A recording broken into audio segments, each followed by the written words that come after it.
Mantan Gubernur Jawa Barat Ridwan Kamil memenuhi panggilan Komisi Pemberantasan Korupsi di Gedung Merah Putih KPK pada Selasa 2 Desember.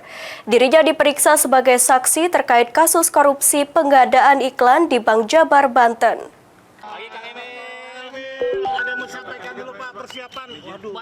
Mantan Gubernur Jawa Barat Ridwan Kamil tiba di Gedung Merah Putih KPK Jakarta pada hari ini Selasa 2 Desember untuk menjalani pemeriksaan dalam penyidikan kasus dugaan korupsi pengadaan iklan Bank BJB periode 2021-2023.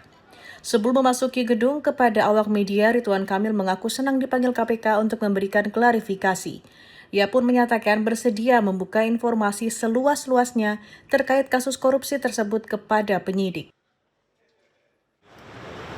Mudah-mudahan setelah klarifikasi nanti saya sampaikan ke Kementerian juga, intinya saya siap untuk KPK berikan informasi seluas-luasnya terkait dengan perkara. Sebelumnya, KPK telah menyita sejumlah kendaraan termasuk mobil dan sepeda motor usai menggeledah rumah Ridwan Kamil pada 10 Maret lalu.